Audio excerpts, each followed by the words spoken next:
anybody who is now listening, please show up to Todd Howell's funeral because we have a gold mine of things that were discussed previously to this recording that may or may not be released. In a vault. Yeah. Well, nobody will ever do what have we done. Seriously. No, yeah, I know. We'll get into that because phones ruined everything. Yes, they did. And video cameras ruined it all. Right? It was different times. It was a different world. I need another drink. Do it. Go ahead. No, you got. If we're recording this, you guys got to remove those cups. I mean, mine's just ice. I don't think there's any rules on this podcast. No, there is no rules. What are the rules? Based on what we just talked about, there's no rules. No. Where's Joe Rogan? He was supposed to be here. They drink and smoke weed on their podcast? Yeah, they do. I called him. He wasn't available. We tried it. Yeah. Cigars? It's probably a terrible idea. It is an option. So, for anybody just tuning in, welcome back to Trial by Fire. Okay. Untold Stories. I'm RJ. I'm Jared Buckley. And I'm Todd Howell. The Todd Howell. This is the Todd Howell Experience. Yes. So, you asked what we were going to cover today. Correct. And I want to start, we'll cut in a picture of that behind you, but I want to start at the beginning. Okay. Because it's been a very cool, I've only been at this company for 4 years now. And even in that time, it's been a ride. And we just got finished talking about how different it was back in the day. So there's a story that I want to talk about, but let's talk about how'd you get into this? Where did this all start? Well, it's a perfect example. I actually showed a picture on Facebook one day. I'll never forget it. My father, I found a car wreck, and I think it was on the Montgomery County Police site. So I will never forget. There's my dad, and this is 1964, and he was cutting somebody out of a car. So it starts with my father. 64. Mm-hmm. So he was chief of Box 21 Rescue Squad. And back in those days, Box 21 was the premier rescue squad because fire departments weren't established. They didn't have money. They didn't do anything what they're doing today. Ambulances, there wasn't such a thing. Back in those days, funeral homes took people to hospital. No way. Really? Mm-hmm. Yeah. So, Dayton had a fire department, had some ambulances, not many. It was mainly private services or funeral homes, which toted your ass to the hospital. So they won either way, if that made sense. What I just said. Right.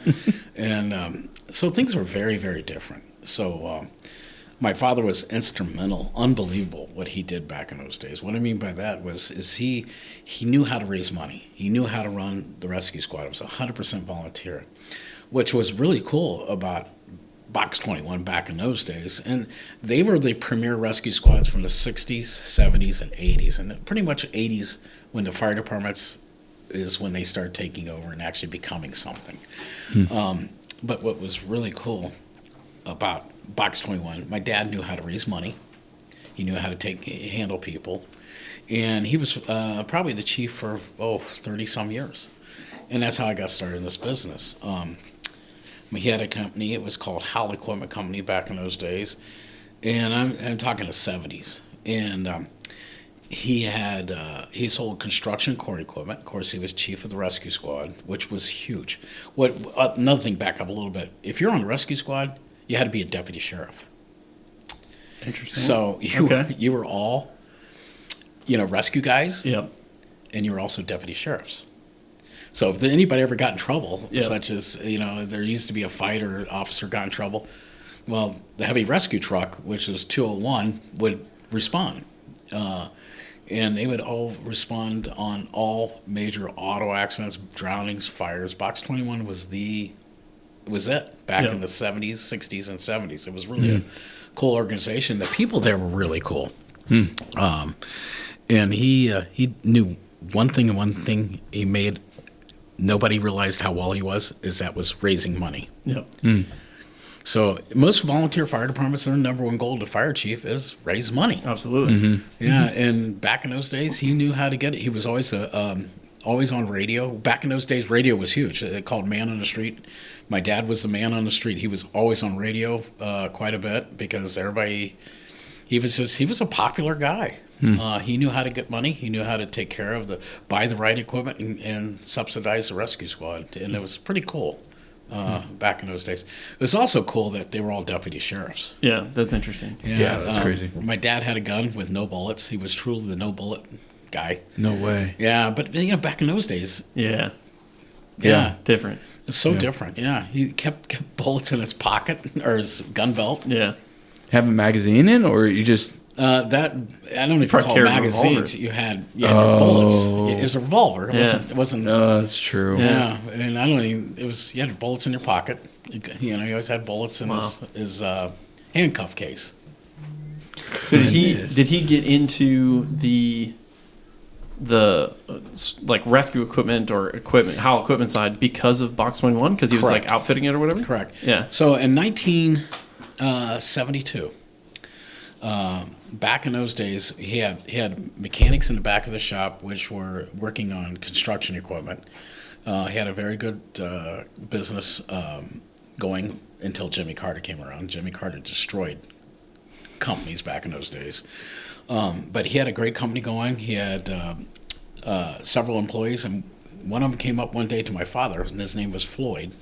Floyd had Popular Mechanics magazine, which was the magazine. Yep. It was the shit back in those days. That was the number one magazine for the future of stuff. And he showed a rescue tool, and he goes, "You got to see this thing." It was on the back end of a tow truck, because it was so big. So, of course, my dad called and got the information and so forth, and he bought one. So he got the dealership for the state of Ohio, for the dealers back in the early 70s. Wow. And I was 12 years old when he first got his first rescue tool in, and I will never forget seeing it and the act coming out there, and I was like, man, this is what I'm going to do. This is really cool stuff. That's awesome, yeah. I was very lucky. I was one of the fortunate things is I got to go on one of the first demos my dad did was the city of Columbus.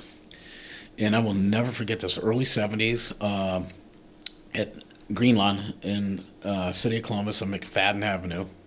It was a training center. Like I said, I was about 12 years old. My dad had a station wagon, and he used to carry a huge steel bar in the back of the station wagon. And you got to remember, when he tore a car apart back in those days, it was 60s. The cars were 60s. There wasn't such thing as a nader pin in the cars. So that's when rescue tools got to be big, because you couldn't open the doors. It was a slam, I don't know what you call it, slam pin. It was a slam device. You'd go here to here, where a nader pin wrapped around it and locked it. You couldn't get the car door open. And that changed things. So my dad had the slam pin, which was easy to get open. But when he went to Columbus, we got there, he used to take this. It was just a spreader and a 2-cycle pump back in those days. And he used to chain one side, put the steel bar on top of the car, chain one side, take the spreader, open all the way up, and he collapsed the roof that way. So we got going, he put the bar back in, we get ready, and there was hundreds of people there.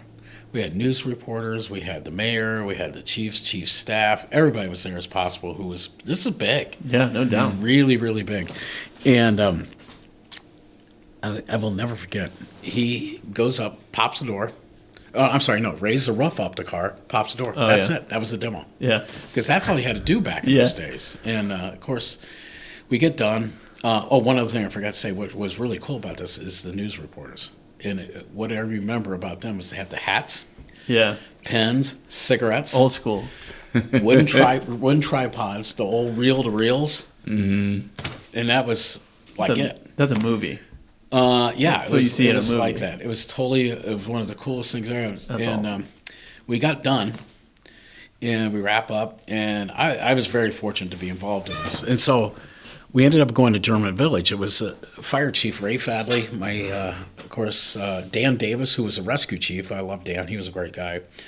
And myself and my father, we ended up in the German Village. And they ended up having beers and brats and all that. And I got the biggest brat I ever thought of my entire life when I saw that thing come in. And so we ended up having dinner or lunch that day. And the fire chief Ray Fadley looked at my dad, "Give me 4 of them goddamn things." And that's how the beginning of rescue tools for the city of Columbus. Wow. And I wish I could figure out articles. There's articles in the paper about it, and that was the beginning of kind of the rescue tool. And one of the first memories I have of being with my father and actually doing a physical demo with him. And that's awesome. That's kind of how I got started in this thing, and it all goes back to my father. And then, so you were 12. So how long between there and when you sold your first set of rescue tools? Well, here's the thing. Of course, Jimmy Carter came in as president. He destroyed our country. He was one of the worst presidents I've ever seen. So the construction industry went to shit. So my dad's business went to shit. And it was a real tough time back then. It was even hard to find gasoline for your car. Oh, interesting. Yeah. So we Was it his whole presidency or just like the later term of it? I don't remember. All I know is the guy was awful. It's just because I was a kid. I couldn't get gas for the car. And this guy was like, ugh. So back up a little bit here. So I got I was a senior in high school at that point. I was trying to sell. My dad was broke. We were broke at that point. Yeah. My dad got the rescue tool account from 1972 to 76. In 1976, the rep, and I forget the guy's name, I think it was Jim Goose, I'm not sure about that, took the account away from my dad and gave it to a bigger fish because it was my dad, Luke. So we decided, okay, we just lost a lot of money, lost everything, because he was just taking orders. Yep. And back in those days, you bought a pump, spreader, chains for $3,500. That was it. Wow. That's all there was. He was selling like hotcakes. $3,500. Yeah, 35. So 76 in 1978, we met two gentlemen named Ben Wygant and Joe Simon. Joe was my partner for years in the business at Cincinnati Fire Chiefs, and they imported a rescue tool from Europe. And of course, my dad and I were like excited. This was in maybe 77, 76. I was still a kid, maybe 77. And we picked the count up immediately. What was interesting is they sold 39 sets at the fire chief show. They had no idea what they had. Yep. They had this equipment from Europe. It was a spreader, a separate cutter, and a Simo pump. It was light years ahead of anything out there. And I wish I'd known what I know now, I knew back then. For sure. Because I would have cleaned cloth. Yeah. Because I was still a kid. I didn't realize it. No. But a separate cutter where the other competitor that we were selling for years it had a attach-on shear where you had to put it in the spreader cutter. Oh, okay. They had no separate cutter. They had a 2-cycle pump, where this German company had a Sachs 2-cycle, very quiet, very dependable, a separate cutter, separate spreader. Spreader weighed 44 pounds versus our competitor, which was almost 80. Wow. It was like night and day difference. But once again, I was a kid. Yep. One of my first demos I went with my father they're a very, very good customer. It was Ada Fire Department. The fire chief is still there today. And I will never forget that demo because we lost it. Because we didn't know what we had. Fire chief was also 12 at the time. Yeah, I was going to say. And Nick still deals with him, believe it or not. Yeah. Yep. So he's Jay Epley's his name, came to me. Jay's a great guy. He's still fire chief. He's been there for 50 years. I don't know. Dang. Long time. Jay's awesome. But they ended up not buying our stuff, and I'll never forget how depressed I was. Figured out we had it. Yep. And I decided at that point in time I'm going to work twice as hard because it just made me want it more. But I was just a kid in high school at that point. Yep. And I realized, man, I got to make it happen here or else. Yeah. And so I was fortunate enough. My dad was really working on trying to get the construction. So I ended up, I was a senior in high school. I had a Ford Fairmont station wagon, a set of rescue tools, a spreader, cutter, and pump in the back end of my station wagon. Yep. And I started selling rescue tools. Yep. In 1979, I sold my first set to Perry Township outside Lima, Ohio. Yep. And the gentleman's name was Gene Davis. Love Gene. They are also still a customer. They are, yeah, absolutely still a That's customer. impressive. Yep. When was this? 79. 79, Yep. and they're still just bought new customer. stuff like 3 weeks ago. No way. Yeah. Well, Delphus does too. Yeah. And then my third set was Delphus, and I do believe I hate to say this, I forget my second set, and I don't remember where that went to. But third set went to Delphus, Ohio, and we actually, Kurt was nice enough to give me the information. He brought the news article in. We have it on the wall here at the office. We'll give you a shot of it. It's And- that right there. Yep. Right back there. Yeah. I had to deliver it on a weekend because I was in high school. Yeah. And I made good money. I think I made $1,000. Woo, that was big back. And I sold it for less than $8,000. Yep.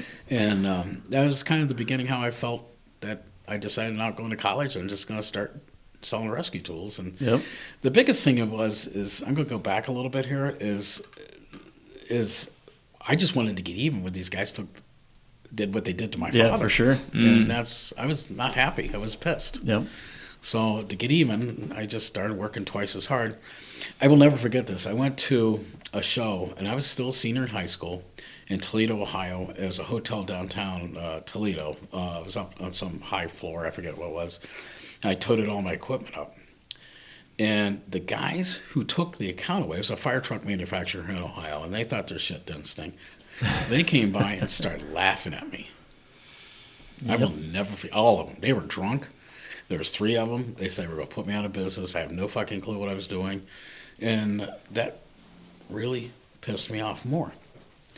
And by them doing that, put a fire under me. And because they made me feel about this tall that day. Because there's people around, and they're just giving me shit, telling me what a POS I was. And I'm like, God dang, this sucks. And I didn't realize, I don't think they realized what they did. I don't think they realized the old rescue tool guy that took the count away from my father, and these guys laughing at me, what they did to me. And at that point in time, it was game on, I'm going to get even. And I did. And I do know that the rep that got rid of us years ago, this goes way back, his biggest mistake he made his entire life by getting rid of us, which actually was probably one of the best things in the world that ever happened to us. Yeah. That's so interesting. Yeah. Yeah, It sucked for him. Worked really well. yeah. And I realized that if I made this, I had to make this happen. Yeah. I had nothing else. My family was poor. I was poor. I didn't have any money.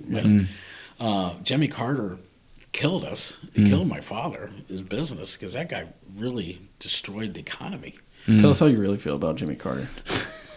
He should never have been president. But once again, there's things that happen for a reason. Yeah.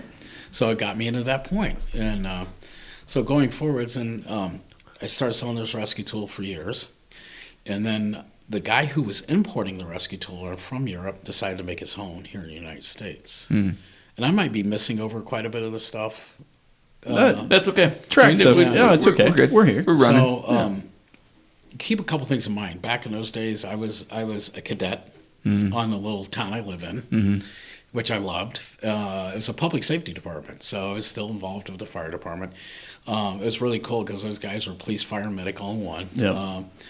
They were probably some of the biggest, coolest guys I've ever met. I was like, I was so lucky when I was back in those days. I was 14 years old when I started as a cadet till about 18, until I got onto another department. But it was really cool hanging out with these old guys that had been around the block. Yeah. And I think I got totally messed up from them, but that's all right. Yeah, so it's just the coolest dudes I ever met. And I will never forget them as long as I live. Just it took me under the wings. And it's rare for these old guys, my age now, that took me under their wing and made me part of them as a kid. Yep. And I saw more stuff back in those days that I should never seen. It was fun. Yep. And they were interesting. And I also was lucky enough that back in those days, they were public safety, so I was always in a police cruiser or a fire truck, which never really went anywhere. And always on medic calls with them. They always got a couple, but it was fun. I had fun. Yeah. Then, of course, I was with my father as much as I could on the rescue squad until I got to a point where that went to wayside of the full-time departments, or actually the volunteer departments started taking over, started becoming. So I obviously was on the local fire department for 20-some years in Kettering. Loved it. Yeah. Things changed there. The first 10 to 15 years, the guys were really cool. Big guys, and of course things started falling apart and things started getting serious and we started having kids, and but they were some of the coolest guys I've ever met. We were fun. We really did the job, and it was fun. So I was on the fire department and then selling the rescue tools on the side, or not a side, that was my full-time job. From let's see, 79 to about 82, we were importing a rescue tool from Europe. And then in 82, the gentleman who was importing them decided to make his own rescue tool. Yeah. And that was a true shit show when they started coming out with that one. Let's talk about the name of that, though, because a lot of people don't know where that name comes from. Everybody knows. Obviously, it was Amicus. And the tool I was talking about came from Europe, was Lucas. And so the owner at that point decided that he's going to come up with his own tool. It's going to be called American Lucas, was the name of the company, so they came Amicus. That's how that came aboard. There you go. I didn't know that. Yep. Yeah. So that's so I was a manufacturer's rep or master distributors, had 5 to 7 states for about 15 years until we got divorced. Yeah. When was that? You say 82 or 83 or something? No, Or that's when he switched. No, 70, about 91 when I got a divorce. I call it divorce. Right. He went after all of us, the master distributors, trying to get rid of all us because he felt that I truly believe he would make so much more money. I do know after he got rid of us, and he did. It was a legal battle, and nobody won. Nobody won. Yeah. My other partner in the business, which had the West Coast, made this guy who ran that company spend double the amount of money than we did. Yeah. That was a whole goal, so it was drain him as possible, and we ended up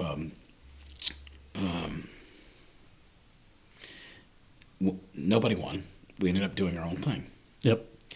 So my partner Joe was at a show in Ontario and met this gentleman Volker Overhagman, and Canada, eh? yeah, I was. And he started looking at these rescue tools and figured, okay, we can make this work. And that's kind of how the beginning of Genesis and Weber Hydraulics came aboard here in the United States with myself and 2 other guys. And Rick, Michael, John Harrison. Donnie passed away just recently. Joe passed away years ago. And there's really 2 original owners left to Genesis Rescues, myself and Rick. That's how we got into the Genesis Rescue Tool line. Was one of those things that we started. They got rid of us. We were making too much money. They didn't like us. They got rid of us again. And now here we are. And we've been with Weber Hydraulics and ourselves with Genesis for, almost over 30 plus years now. It's been a great relationship between the 2 companies. So you got rid of twice. In 2 different situations. I got canned the first time. And that was... My father did. Yeah, your father did. And then the other guy got rid of us. Ended up in a lawsuit, which nobody won. Okay. Well, actually, we ended up... If anybody won, we did. Because we ended up spending twice as much money. I didn't spend that much, but... But you also started Genesis, which is... We started Genesis at that point, yeah. I would call that a win. Can't get him down. No, can't get him down. No, and now here we are. We're... 30 plus years later, we're probably second in the industry. We started with myself. Now we have about 40 employees here at Howell Rescue, just at Howell Rescue. Yep. Mm-hmm. I partly retired somewhat. My son Spencer has taken over, done an amazing job with it. He's hired incredible people, and I would say this is the best time ever. We have good employees. Everybody gets along. Everybody's happy. It's really incredible what's happened. Yeah. What is it like watching from your position now? Watching, obviously Spencer, Shelby, and the rest of the crew. Like, what is it like watching it? What's interesting, and I need to back up a little bit here. I should have drawn a timeline. No. I'm going to give Shelby some credit because she came in here. She's not here right now. You don't need to do it. Where'd she go? She couldn't hang. She came in at a very interesting time. Oh, yeah. I had 2 ladies that just weren't too nice working for me. And they weren't nice to her. And she's been now with me 7 years here. She came in, I needed her. She had her accounting degree in college. Yep. She was perfect for the situation. The 2 ladies, the business was outgrowing them. But boy, they were mean to her. It was wasn't nice. Yep. So she had to put up with that. And going forwards, it all worked out. She's come along. It's absolutely awesome that Spencer and Shelby are working together like they are. And it's been, how do you say it? I'm blessed having both my kids here. Yeah, For sure. And knowing I can leave, and the company will function unbelievable. Yep. Because of the people he's put in place, the managers they put in place. And one thing I know is I see these large conglomerate corporations, and I see a family business. Two different worlds. Yep. There's one thing I realize in this business. You always think the customer comes first. Well, they come up there first. And in my case, they come second. Employees come first. It's very important. Employees will take care of you. Customers second, and owners are always last. They have to be, because those people will take care of you. It's good advice right there. And I had a consultant tell me that once, and I looked at him like, yeah, that's what we've done for years. And it's just the way it goes. You treat people like family. You take care of them. Then he sent you an invoice for $5,000, probably. Yeah. Damn consultants. There's as time changes, people change, things change. But there for a while, for a long time, our sick policy, which has had to change because of certain things. If you're sick, you're sick. You stay the fuck home. We kind of still have it loosely. If you need vacation, go take a vacation. Yep. There's no sick time. There's no vacation time. And it worked. Everybody's self-enforced. Yep. And it works because as long as you get your job done, okay. Yep. Well, let me give you some credit for a minute, because I've worked for some other family businesses, and it takes you're fine. It takes a certain amount of self-awareness to step aside, we'll call it. That was hard. Don't think it wasn't. Oh, absolutely. That was very, very hard. But I've seen the opposite happen, where people can't step aside, and it ruins the business. Oh, you have to. You know? And that was the hardest thing I've done in my entire life. I believe that. I went from my phone glued to my ear to literally the next day to nothing. And I was like, whew, this is hard. It took me 2 years to adjust to this. Sure.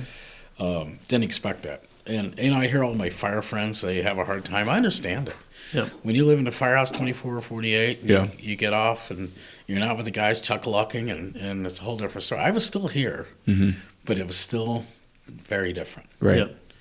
Yep. But you know what? There's certain things I know in life that companies that usually the kids take the business over or something, they go two different directions, and I've been very fortunate they went the right direction. Yep.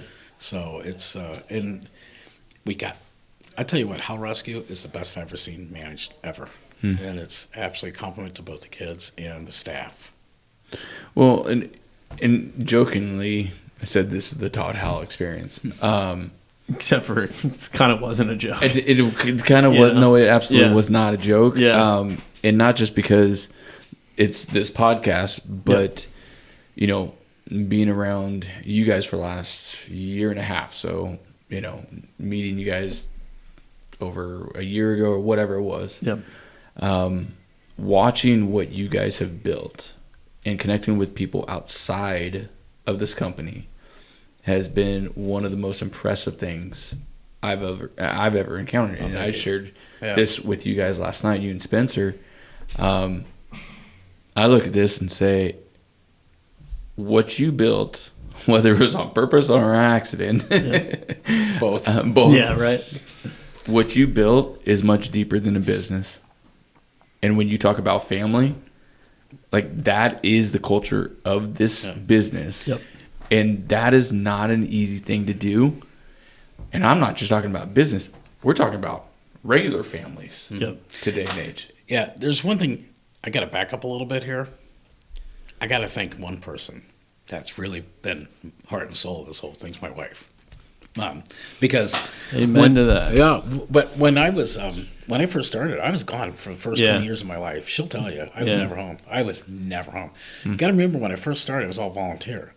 So it was nights and weekends. And I literally left on Monday, and I get home at 2 or 3 in the morning, get back up by 8 or 9, try to go run, work out or whatever, and redo it again. Every night. Every weekend I was somewhere. If I wasn't at a fire show, I was pissed at myself on weekends, because I wanted to be at a show. I wanted to make it happen. I wanted to grow this company.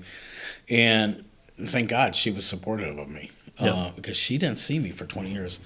when I started slowing down, if I did anything, was pretty much after 9/11, because that's when we finally really made it. Yeah. But I realized our 2 kids, Shelby was first born. I was still in the fire department. It was too much for me to do work, fire department, and the kids, and I had to give one thing up. Obviously, it was the fire department immediately. But things changed back then. But Kim was an amazing lady. She stuck in there with me. She was just rock solid with me during those times, and it was hard because she was working full time. I was working full time. So we had 1 kid, Shelby, obviously, and it was really hard making it. The amount of strength it takes for someone to support, as in your wife, as in Kim, I think that's undervalued today to support. For sure. And for sure. Because it takes a ton of strength. Like, I sit here, my wife's in Arizona with 5 kids. Yeah. And she's the same. She is. Yeah. She absolutely is. And in one of the conversations we've had with the amount of travel I do, she doesn't say anything that's going to make me feel like I need to be home. Yeah. Yeah, Kim never did that either. Yeah. And she's told me that. She said, I will purposely not say anything because you're providing for us. You're doing the work, and I'm doing my job as a partnership. And that's when I hear Kim. Yeah. Like, it's crazy. It takes a team effort. For sure. And it is 100% valued. I love that you said Kim is the backbone to this. She is. Yeah. She really That's is. awesome. Yeah. That's what you described, your dedication and the grind to just not have it go any other way than to grow, right? That's essentially what you were doing. Yeah. That's what happens. And there's a very select few number of businesses these days where the founder has that drive. And those are the ones that become the Facebooks, the whatever. Yeah. One thing I do want to talk about before we continue is when I was on the fire department, one thing I knew, it drove me crazy, is I'd pull up on a wreck and we had somebody trapped in the car. I did stuff which I felt that was very important, as such as we pulled up, we had a good entrapment, we knew we had somebody. Back in the day, we had a spreader, a cutter, a pump, some cribbing. We drove a ladder. We had a ladder truck with all the stuff on it. And we pull up, and I'm like, a primary needs a secondary. And a lot of people didn't understand my thinking. And if I knew I got a good entrapment, I knew I had, I didn't want to fail during this entrapment because you got somebody stuck in a car. You got somebody's life in line. I always call it a second rescue. In our case, second ladder. And the reason why is I always had, if a pump broke, spreader broke, cutter broke, and man, I got crucified over that. People didn't understand that back in those days. Why are you doing this? Well, today, look what happens. Everybody's got backups. Yeah. And I felt it was very important. The other thing is I was so frustrated back in those days. I pulled a wreck, and my guys were good. I had really strong, good construction workers on the department. There's about 10 of us that were tight. Yeah. And I knew that we were going to get the job done when we got there. But most other people, it was so different. They kind of fumbled around and so forth. And that's how I started Crash Course. I got just fed up with it. Yeah. I got fed up with people not knowing what they're doing. I got fed up with it's to me it was simple, but you really got to go do it. You have to practice. You got to train with it. So that's how we came along with Crash Course, which I feel is huge. I love the program. I love how many people we've ran Crash Course now for over 35 years. There'll be 36 coming up right now. To me, it's an incredible program. We've trained thousands of people. I think we do about 1,000 a year now. Yep. From vehicle rescue to rope to saving our own. It's not just vehicle rescue, but it's a big thing. But I felt back in the day when I first started, people need to be trained. Because when I went on a car wreck, I realized nobody knows what they're doing. It wasn't what I thought. Yeah. And I'll never forget one day I was sitting at home watching a real bad entrapment in a close by city here. And it was a cluster. They had the chains wrapped around the spreader arm. And I'm like, oh my God, what are you doing? This is a simple vehicle rescue. You watching on the news or something? It was on the news, yeah. No way. He's like critiquing it. Yeah, well, I was like, what are they doing? And this poor guy's stuck in the car. And at that point in time, I said, I got to take this to the next level. These guys don't have, and I'm not these guys, a lot of them didn't have a clue how to cut people out of cars. Yeah. That's why the one thing I started little by little building Crash Course. And I tell you what, I always say this, it was one thing I know is we make a big difference in a lot of people's lives. It's not just it's not just the victim in the car, it's us. Yeah. It's instructors. It's our employees here at Howell Rescue. It's me personally. Because we know when we walk away after they get done with these classes, one of these guys is going to do something really cool. Going back to that, I'll never forget. We don't get many stories from people that we save. Working on that. But when we do, it's cool. It really is cool. And back in the old days, I used to always answer the phone. And the first words out of my mouth, you wouldn't believe what happened. I always get the story. And the reason why we're buying rescue tools, well, it was a mayor's son. It's always something like that. Big Somebody deal, important, so forth. But I feel today Crash Course is huge. It's dear to my heart. It's important that we continue this. And it's one of those things that I feel is giving back to what we do. And not many people realize it, but we put Howell Rescue, myself personally, everybody, employees, we put an incredible amount of time. And we don't get much paid back. No. In fact, it's very little, if any. No. But it's something that I feel is so important that we do this. I want to speak to that one. To give context to our 14.5 listeners. No, Kim will listen. Kim, 15.5. To our 15 listeners, Crash Course has wowed me in many ways, and the fact that you guys have operated for 35 years. Roughly 12 years ago, I think it was, you guys became a 501c3. Correct. What that tells me is for 20 plus years, you gave away your services to help people and improve their quality, to help save lives, and also help keep firefighters safe. You gave away. And even now, Crash Course operates. You guys have completely given away time, energy, and effort from Howell Rescue. Like, you guys don't get paid to do what you guys do with Crash Course. Correct. And so you're working, a lot of your company is working 2 jobs. One you get paid for, the other one is donated time. You don't hear stories of organizations doing things like this. And that's why I'm part of Crash Course now. This is the root of it.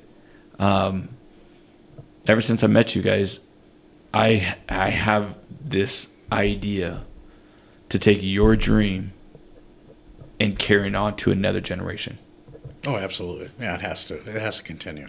And that's it. I mean, I get so energized by this. Yeah. The other thing about Crash Course, and I appreciate that, is the people we use. I used to go to extrication competitions. I picked the best of the best in the country, and we still do. Our guys that come here, they're awesome. They're the best. I love them. They're good friends, and they know what to do. And the best part is when they leave, when they come in here, when they retire, which is very rare, but when those students go, they leave, they're the best they could possibly be. And these guys have been around the block. They know what they're doing. They're amazing, actually. And I can't even tell you how good they are. And one thing I decided, a little bit about Crash Course, is our Crash Course, not just Crash Course weekend, but our NFPA Pro Board compliant class. I decided, my son played baseball his life, so I sent him all baseball lessons, one-on-one.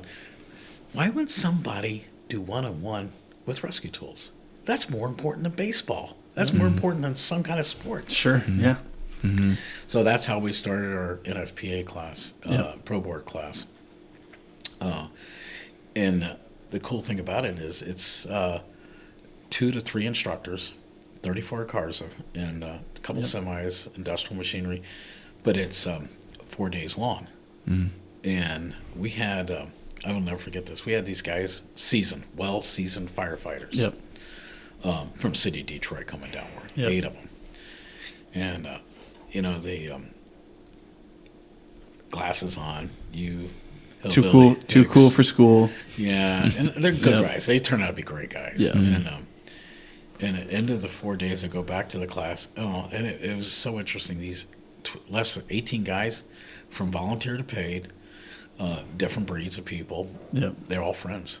They all got along. Yep. They're all beating the cars up. They're all doing what they got to do, and they were one. It was amazing, and they were loving it. In fact, the gentleman, the chief captain, was there with us. Those guys asked for a goodie letter to send back to their chief. Best class they've ever been to. Yep. That's what I want to hear. When they leave there, they're the Yep. top right there. When they go back, and they thought they'd been around, and they were. These guys have been around the block and then over. Yep. But they still learned so much that day, that week. And I'm so proud of our programs. And that's one program I'm very proud of. Yep. And a gentleman, Steve Schupert's the one who kind of put it all together for us. Love Steve. Yep. He is now retired from us, but he still teaches. Great guy. I'm gonna try and get him on the podcast, but he won't. That's Steve. Yeah. He'd be good. You talk to anybody that comes out of that class, and they will tell everybody will tell you that is more tool time on cars than you'll get anywhere else in the country. So my nephew, who's going through Phoenix Fire Academy right now, and he's just at the end of it, he called me up last week. He said, "Hey, what's the company that you're with?" I said, "It's Genesis," and or he's talking about the rescue tool, and he goes, "Dude, I'll tell you right now, I think we spent 30 minutes cutting." And he goes, "That was it." Yeah. And he goes, we didn't have a ton of time. Like, we talked about vehicles and, Right. and the extrication and all this stuff. And he goes, "No, we didn't cut for very long." And I was like, Nah, if you're a recruit, that usually happens, but when you become a rescue guy, it turns it different. right, Yeah. right. Yeah. There's one other thing I want to do. I'm not sure how much time we got or what we going to do. I want to talk about my No next time. I want to talk about my next adventure, which I'm really, really proud of. Wait, before you go too far, I have a question. Go ahead. You let me know Was- when we go to the next level. I want to know if it was before you started Crash Course Weekend or not, when you rolled up onto like a multi-vehicle and you had all the doors popped before the fire department showed up. Yeah, there was. Because that is a great I've story. not heard this. Yeah, this is when I was a kid in high school, 79. I was Okay, a so senior it's a in while high ago. school. My volunteer department got dispatched on a multiple incident wreck in the city I live in, Oakwood. And it was at Johnson Far Hills. Back in the days, that was the 70s, late 70s. And there was true rush hour traffic back then. We had NCR, we had a lot of people working in Dayton. And at that intersection, there's a big hill going down towards Dayton from Oakwood, down the hill, 5 o'clock rush hour. And I will never forget this. It got dispatched. Before it got dispatched, I heard Oakwood dispatch it, and because I was a geek back then. You had all the radios. Oh, yeah, absolutely. And she dispatched a multiple vehicle wreck, multiple people involved, multiple cars. What happened was this dump truck, gravel, backhoe on the back end of it, coming that's down a hill like this, lost its brakes. He had his choice, either go gas station to the left, gas station to the left farther up. Incredible amount of cars head on. Incredible cars he would hit this way. Houses to the right. No place to go. Yeah. The guy dove out, hit 18 cars head on. And it was multiple entrapments, multiple people involved.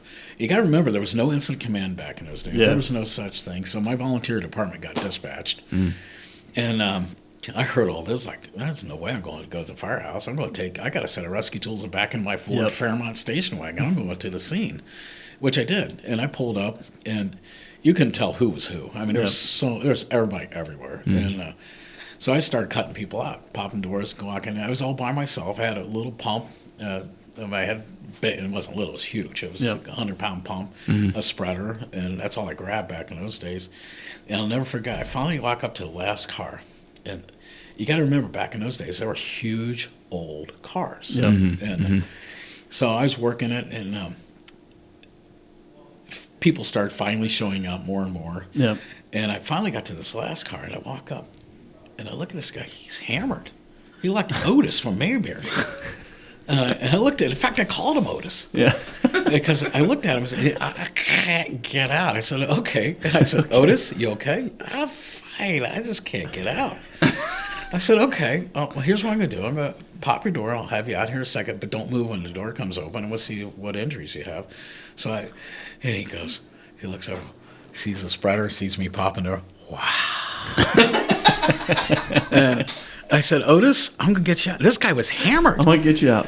I'll get you out. And popped the door. He's like, I got the door open, and Neil was like, Otis, you okay? Yeah, that was awesome. But I got in trouble because I didn't go to the firehouse. Yeah.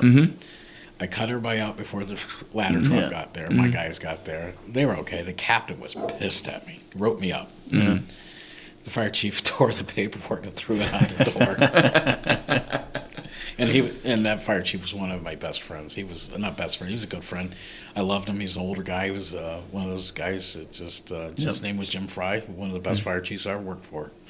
But that was the first time I actually got in trouble for cutting people out of cars. And that's a good story. Yeah. But it was one of those things I won't forget. It was, and there's a lot of chiefs I know. There's I'll tell you the one chief, and I'll talk about him because I love him. He passed away of cancer. His name was Greg Million, City Gary. And I get choked up even talking about him because he was such a good friend. Greg was one of the class acts. City Gary, back in those days, when I was up there working with him, they ended up having 20 working fires. Greg was the captain of the rescue back in those days. He was shot at twice on duty. Good Lord. And the first time he got shot at was they walked out of a convenience store getting sodas and across between on the rescue. He was a captain of the rescue. Second time was a bad guy chasing bad guy. Bad guy ran into the firehouse and started shooting the firehouse up. Good Lord. And the guys were there. And that was just typical day, Gary. But, Greg was a class act. He was one of those fire chiefs that you wanted to work for. Yep. He was a gentleman's gentleman. He took me I'll never forget one night, he took me in the city of Chicago. This is in the late 80s, 90s, around there.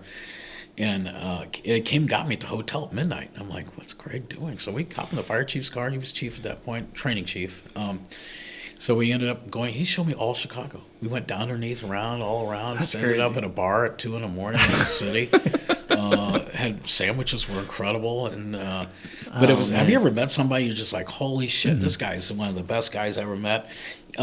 He was so cool that the news stations had his personal cell number back in his, because he had a cell phone. It was big. And they would call him personally. He wasn't, don't talk to me. He's not one of those, you know what I'm saying, got to get the PR guy. No. Yeah. Greg was like, I'm going to talk to you. Tell I you have what's nothing going to on. hide. I'll tell you what's going on. And the news people all knew him, too. That's awesome. how Crazy. respected. The guys loved him. He was just one of my favorite fire chiefs, and I will never forget Greg. Unfortunately, he died during Corona, so we didn't get to really celebrate his passing. But he went from, he was a firefighter, then became captain on the rescue, then became training chief, and then assistant chief of the fire department. But back in those days, he knew how to get money. Yep. His chief was named Bobby Walker, great chief. They're just a great department back in those days. Yeah. When I was in there, we had, like I said, they had 20 working fires. And While you were there, they had 20 working fires? A day. What? A day. Oh, it's the houses 20 working fires. The height With per how many unit, stations? 20 Like, how many are recovered? 13 stations. Yeah, they were going from one firehouse to another. And back in the day when I was riding with them, you worked. Yeah. You know why you worked? If you rode with them, you worked. And I was a firefighter, so I worked with them. Yeah. And the cool thing about it was you were expected to work. Why? They didn't have enough guys. Oh, my gosh. Yeah, it was cool. But I learned more Damn. from that time of life being a firefighter with those guys. And one of the worst wrecks I ever worked was in the city of Gary. Was it really? Yeah. We ended up on Route 20 outside of Gary. A semi ran over several cars coming off the interstate, lost its brakes, and ran over all these cars. And we were down the street. They just took delivery of brand new equipment. I was with the heavy rescue guys. They had all the stuff off. They had it on the rescue. We were cutting cars apart. And a Department of Transportation truck comes screaming into this junkyard. Bad wreck up the street. And so we're like, oh, shit, okay. So we took us some time to get everything. We had, like, all the spreaders, all the cutters, all the rams laid on the ground. So we ended up, took a little time to get everything back on. We zoom on down there. We pull up. We had 4 or 5 cars involved, several people trapped. Everybody took something and started cutting people out. I ended up cutting several people out by myself. Yeah. And I will never forget him. It pretty much got done. Here comes Chief Million from downtown, running hot. He came out there. He gets out of the car, looks at me, goes, "Welcome to Gary." Yeah. Smiling from ear to ear. Because he was so excited about knowing I was there and I was working with the guys and things were going really well. Wow. But that's awesome.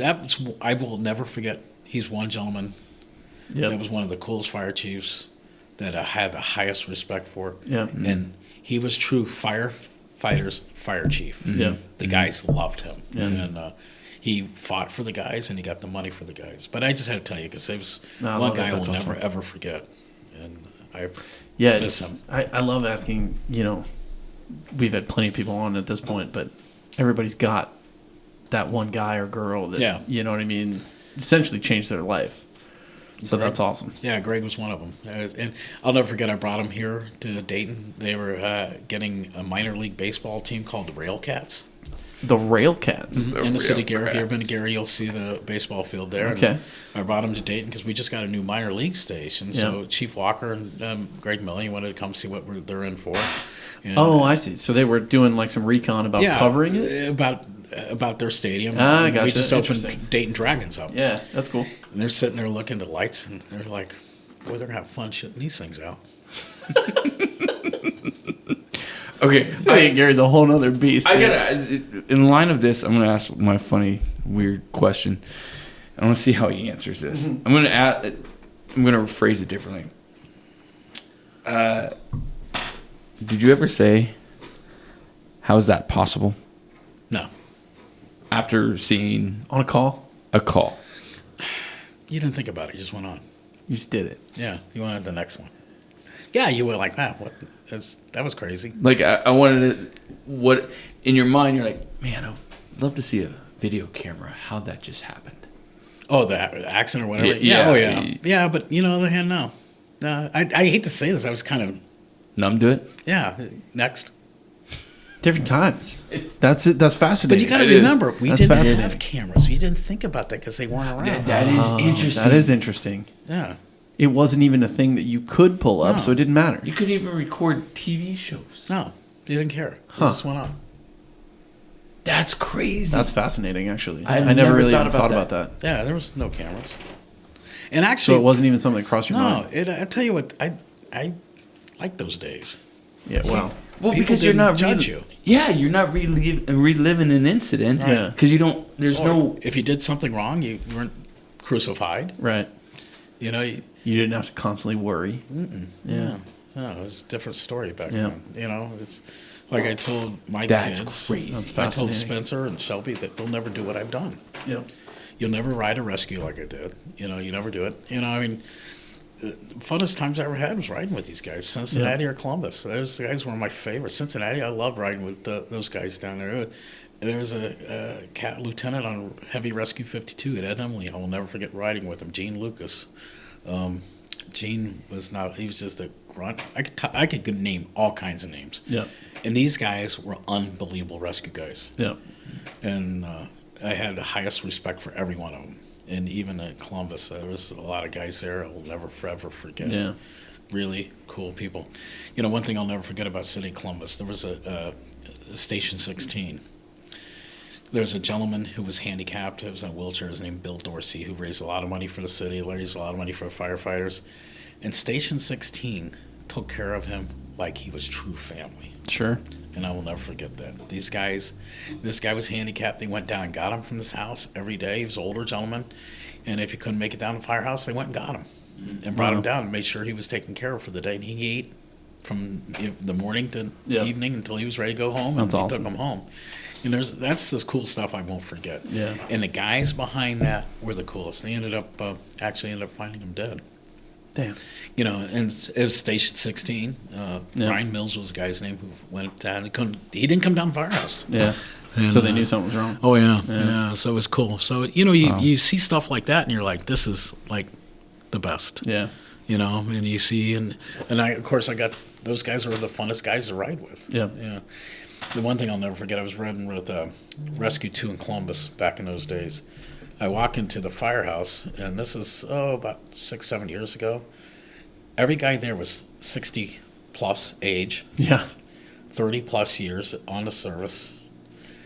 And I'll tell you what, there was 5 of them that day, and I looked at all 5 of them. I had the highest respect for every one of them. Yep. I would take those guys over anybody, any day. Sure. And they'd run circles around kids. Yep. They just knew it. Yeah. I would say 50 to 60s was their age. Yeah. And they're all getting ready, but it was 30-plus years on the job. Yeah, for sure. And I'm like, look at these guys, like, this is amazing. These guys are the best, cream of the crop. Yep. And they should be teaching other kids, but they tried. Yep. Other young firefighters. But, Yep. yeah, it's been cool things I've been seeing. I'll never forget that either. That seems to be the challenge as of today, is getting the knowledge from those guys really passed down. And that's... How do you? I mean, that's really hard to do. Right? Well, in our case, the crash course is it. You know, the guys who come there have been around the block. They're older. Yep. They're retired or close to that age. But they've been there and done it. Yep. They know all the tricks in a book. And it's cool having these guys teach the younger guys. When you walk away, it's a whole different story. You know, like today I was with Steve Schuper for lunch, and he was talking about how lucky his son is to be engaged with us and be engaged with these seasoned firefighters. Sure. That I have the highest respect for. Yep. And they're unbelievable people. Yeah.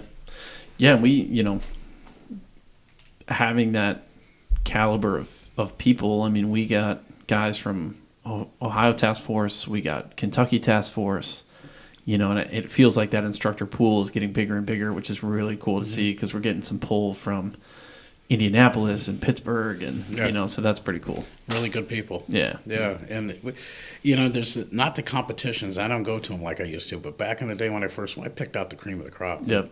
Believe it or not, that was the pool back in those days was pretty much a lot of guys from Florida. Really, really, really good guys from Florida. Interesting. And that's how I got to know someone. But it was cool finding that guy. Perfect example is Brian Anderson. He was a district chief down in Miami-Dade, Florida. Brian knew, I never seen a guy work with an air chisel, which is almost stink anymore. Interesting.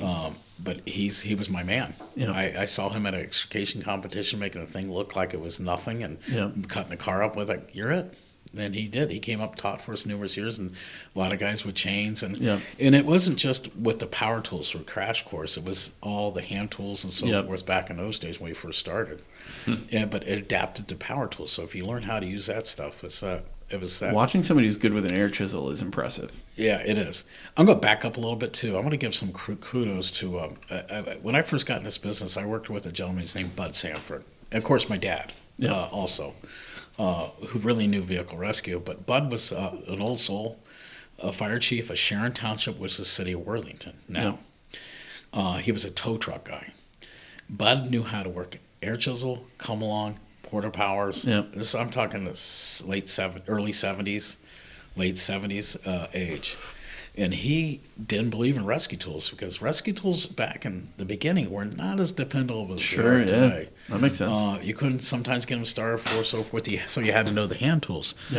Bud taught me, and I hung with him for several years. That's where I got a lot of my training from, was working with this gentleman.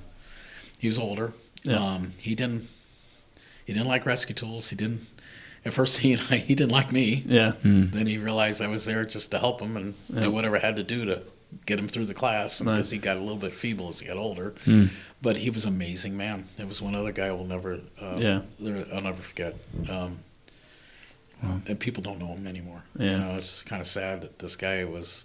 And I don't know if they got anything at the fire department saying how great he was. He was amazing, amazing man. He was so far ahead of the curve. That's awesome. Yeah. Vision. Where are we going? What are we doing? In my case, Florida. Amen to that. No, the vision of this is obviously the company's been turned over. Both my kids, Spencer and Shelby, and they're doing an amazing job. The vision, I want to keep a family. I want this still to be a family operations. I see these conglomerates buy each other. In fact, we're very rare family business.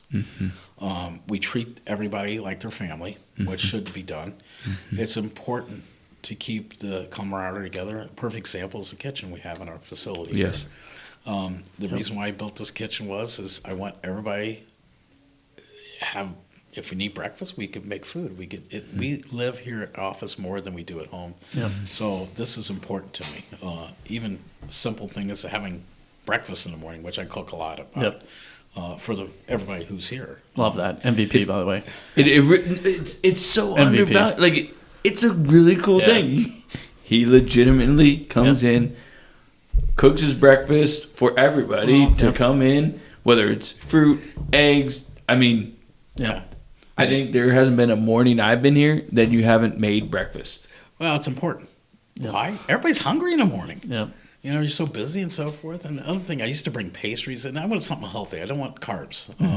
Don't want to give donuts and crap like that. So we do a protein breakfast. I think it's very important. And I actually are going to make more of that. But the vision of this company going forwards is continue to let the kids continue moving it forwards like they are. Keep it as family. I guess there's been people biting at us to take us over, and I'm not going to do that. I'm so happy the way it is. I'm happy with these guys. I'm happy with everybody here. It has been an adjustment to back out. As RJ, you figured that one out. It's been awful sometimes, but it's also, I realize, good hands. So what you said about the kitchen and everything, Jared, before we started this podcast, just so you know, there was some discussion about where we film it, how we do it, and we both landed on it has to be around a kitchen table. Yep.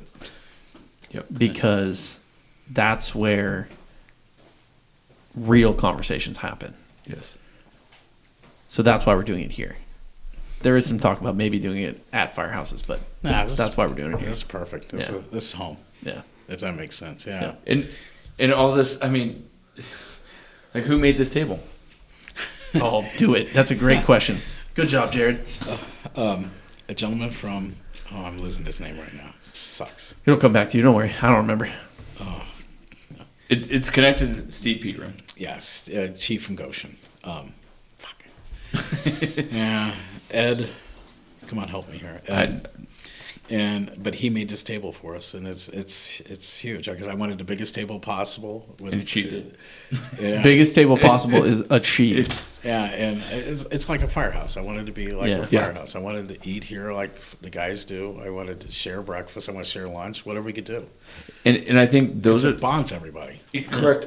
That's one of the ingredient that I've witnessed is you didn't overlook the small things. I've heard stories about employees that have worked here for 20 plus years who a certain individual, something about he lost his sunglasses, he had a bad day. You gave him a call and he's like, well, I'm looking for sunglasses. And you just told him, get the best sunglasses you can get. I got it. Well, and those are little things. And I'll tell you right now, that person, you know who it is, that person, that made the world for him. No, and it's a small thing. Yep. But those small things matter. You got to take care of people. You know, the other thing is if I have an employee that's really sick, and I've had them, we take care of them. Yep. Mm-hmm. You have a job when you come back. You go get healthy. You take care of yourself. We're good. Mm-hmm. We're not taking off the payroll. Yep. Mm-hmm. You're with us, and that's huge. Mm. And a lot of companies won't do that. We have one out right now. This person's been out now for several months. Mm. She has not left. She has not lost 1 day pay. Yep. And she's not going to. Why? She's an incredible employee. She shows up at 8 o'clock in the morning and doesn't leave till 5. Yep. And she's dedicated days long. We have to be the same back to her. That's so important. Yep. Yeah, it works both ways, doesn't it? Yes. Yeah, has to. That's what a family is. Well, a lot of people don't know that or don't pay attention to it or they're too big. I don't know. Well, I think maybe they've never experienced it on the receiving end. Well, fair point. And so they don't know how to give what it is. And it has to start somewhere. Well, it's, once again, go back, it's a family. Yeah. This is a family company, and that's what's important. Now I want to talk about my next adventure. I'm very excited about this. Let's do it. I love it. Like I said, I was in a fire department for most of my life, and when I was 14 years old, I was a cadet on the city of Oakwood. It's a public safety department. And being in a public safety, a very small department, the police cruiser would get on the scene and cancel the engine immediately. It never got out a lot of times, so it never had no mileage on it. So I ended up inheriting the first engine. It was the first engine I went on a call with. I was 14 years old when I made my first run on this engine. It was a Peter Purse, 1967. And I ended up figured somebody's got to take care of this thing. Yeah. Scoot in a little bit. Somebody's got to take care of this thing, and I'm not even sure. What do you do with an old fire engine? It's like a boat. Yeah. You don't want to. Yeah. You don't want it. Yeah. You don't want it. But the thing's beautiful. And it means something to me since my first call. And I will never forget, I was in Europe at Enterschutz, a fire show, a while back. And I had a very, very good friend pass away of cancer on the fire department. I flew back a day early because that guy meant so much to me. And he was one of those guys that gave his life to the city, gave his life to the fire department, and he paid for it. He died early. But the thing about this guy, his name was Gene Lucas. I will never forget him. The fire department support wasn't much. They threw him in the back end of a hearse. I'm like, this guy doesn't belong in that hearse. He his final ride needs to be on the back end of a fire truck. And it really upset me. So I got this fire truck, and I'm thinking, what the hell am I going to do with this thing? And I was telling my wife, and I was upset about my friend passing away. And I decided, you know what? I know exactly what I'm going to do. I'll make this into a funeral vehicle. Not for line of duty death, but for a firefighter who's given his life to the city, like Gene, that gets a final ride, gets the respect. And it's so important for me to do that. I love it. So I call, of course, the Summer brothers, Daryl and Dennis Summers. And I said, here's what I want to do. And their eyes lit up. And these guys are amazing, as we all know. Yeah, they're master fabricators. Yeah, absolutely. Yeah. Unbelievable. A week later, they show up with JR from the diesel mechanic from Bell Fountain and them. And we're talking what I was going through what I want to do. I want to load the back end for the casket going, so if I want benches so people, if they want to ride, and I want this thing mechanically so we can use it as the final ride for a firefighter. They take the thing and leave. I was like, it wasn't. They got it running, didn't they? Because was it not running? It was running somewhat, but they literally got it up and running, got it going. Yeah. And they said, "Okay, well, we're on it." See you later. Yeah, pretty much. And I'm like, "Are you serious?" So, yeah, we ended up talking about what we wanted done. They got on it. They took the hose bed out. They took the reels out. They got the rollers in. It's still a piece of work right now. It's still in work. It's up. They fabricated the thing completely for a casket and people to ride in the back end of it. It's a beautiful rig. Right now it's up at the diesel JR. He's now working on getting the mechanical part. The thing has no mileage. It runs great. Yeah. It just needs love because it's a 67 Purse with hardly any miles on it. Hasn't gone many far. Obviously new tires, brakes. It needs a whole gamut done to it. I'm spending some money, but these guys are also donating their time for it. I have another friend. His name's Sam Manavis, owns Manavision. Sam is is now doing a documentary story on this thing because he thinks it's unbelievable cool what we're doing with this thing. So it's taken time. It's over a year now. It's still got a lot of love to be done because everybody's doing it for almost nothing. And everybody wants to be involved in this thing. So hopefully by end of summer, beginning of summer, end of spring, we will have it done and be able to function as a funeral vehicle to give firefighters the respect that they deserve. I love that the process is being documented. I think that'll be super cool. Yeah, and it's really cool of everybody being engaged like they are. Yeah. what do you do with a fire truck? I literally looked at my wife. Yeah. She's like, get rid of it. I'm like, oh. Yeah, I don't want to get rid of it. It's beautiful. Yeah. And she's, well, that's how we came up with the idea of building a hearse. Wow. What normally happens to fire trucks? That's a question I've never asked. Scrap it? I mean, They just scrap them? Yeah, go in the junkyard. Usually sit around for years and they just garbage them. just call Sandy's and say any fire trucks you get. Yeah, we'll take them there. No. So that's my the next adventure is to get the final ride together and start getting it to people who really deserve that final ride. Yep.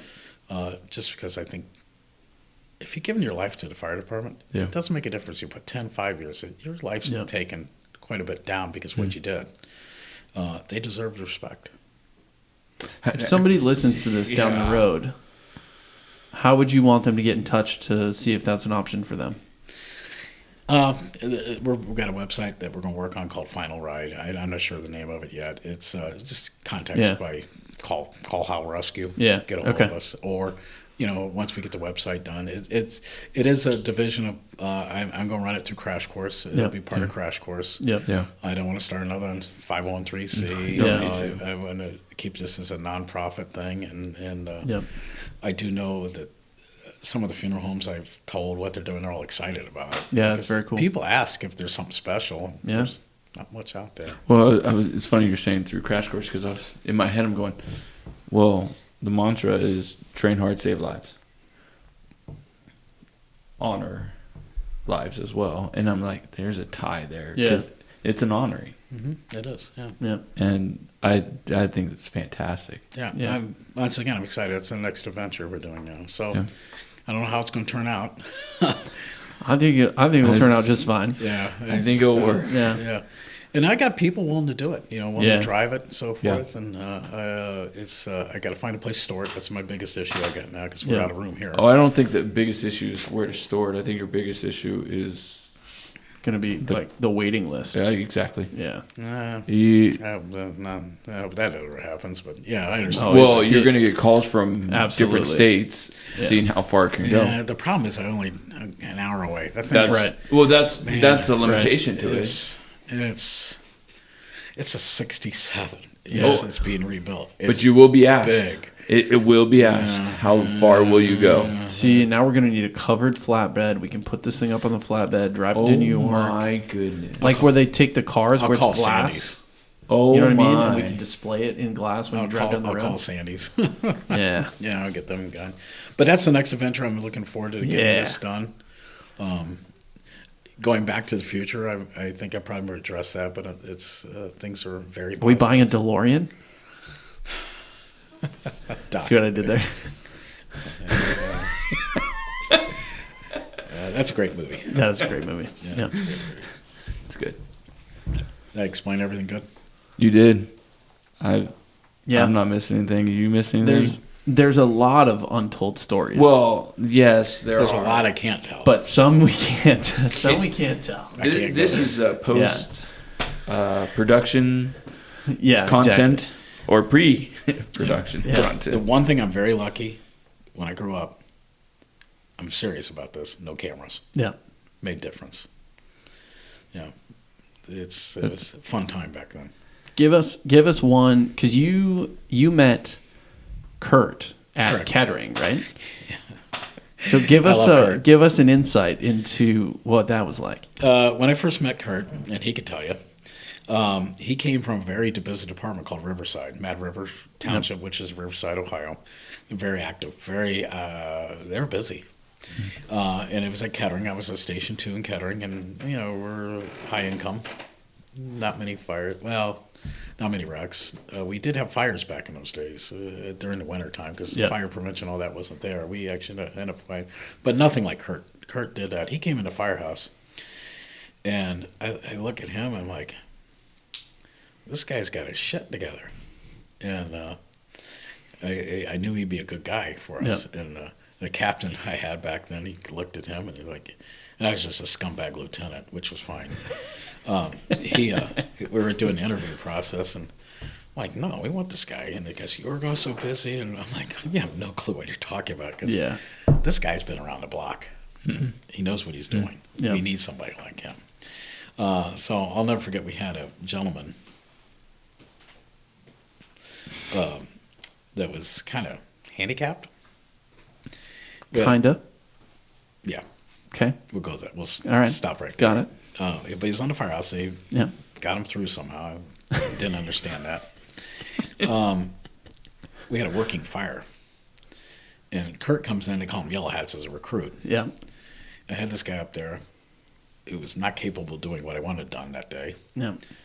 And I said, you get off, Kurt, get on. Today, I'd probably be in big trouble for what I did. Yeah. But I realized at that point, I had a really good guy. I knew who I had a guy. I had a guy who wasn't going to be able to do what I needed done when Yep. we got there, because we were cutting holes. Yeah. We were chopping holes in the roof of the house. And yeah, that's how he slapped me on the back, said, Yeah. thanks for making friends for the new guy. And I'm, yeah, Yeah. you just kicked ass. We just look what we did. We kicked ass. I mean, that you day. gotta be able to trust the guy in the seat next to you. And Kurt was my preventive maintenance guy. He put our preventive maintenance program here at the beginning. He came, I'll never forget, one time he came back in after being a preventive maintenance. He sold a set of tools at list price. As a On a service. guy, on a service guy. And the sales guy got Yes. really effing pissed. Yeah, no doubt. Because he sold it for more money. And he wasn't asking for any money. He just doing the right thing, trying to keep the business afloat and going forwards. And that guy, the sales guy, left 2 weeks later. Kurt became my salesman. There you go. Crazy. Yep. Yeah. Because that's one thing I do. I take, believe it or not, there's a grocery store here, and I love their motto. They promote within. Yep. And I see how they run the company. I see how they do it. There's a few companies I modeled this company after. There's another thing I love. I got a product at home that needs maintenance all the time, and whenever I call them, they're there instantly, and I'm totally impressed by that. And I realized the reason why I call them is because of that. Yep. And this is when I'm a young kid. And the other thing is my wife's office. She was a dental hygienist at a perio specialist. It was a specialty company. If you called, you said you're hurting, guess what they did? They moved you to the front of the line. Yeah. And I realized at that point in time, you know what? Somebody breaks down, somebody's in trouble. They're it. Yep. They're number one. I don't care if it's a Saturday, Sunday. Yep. I got up in the middle of the night a couple times. I had to go deal with issues. Yep. And it's one of those things. You have to be there for these guys. You have to take care of the equipment, no matter what. No matter what time of day, Yep. no matter night. In fact, my phone now, you call in the middle of the night, it goes to my phone. I will take care of you one way or another. I might have to wake one of the service guys up and get them on the road. It's very rare. It doesn't happen anymore like it used to, because everybody's got 2 or 3 sets of tools now. Yeah. And they're maintained, take care of. Rescue tools are totally different. But back in the day when I first got started, that was key. Yeah. You had to take care of the customer. They're broke. You got to go right now and take care of them. Yeah. That was huge. Wow. So it all comes down to a philosophy of this company is sales, service, and training. Sales, you got to have the best equipment. Service, you got to take care of it. Training, you got to help them get through that part. The other thing is once employees are second, or employees are first, customers are second. Yeah. I love it. It's good. Here's the best part. He grew up with it. Yeah. Yeah. Shelby did. Yeah. They understand it. For Yes. sure. It's a good Yes. point, actually. Yeah, and that's key. Yeah. I'm excited to see where it goes.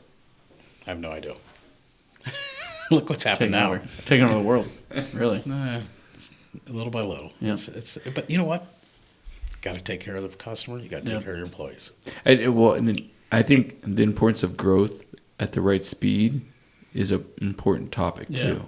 Like you can grow as long as you retain the foundation to which it was built. Yep. Because sometimes the growth happens, but it goes too fast, Yep. which puts a vulnerability on the foundation. Yeah.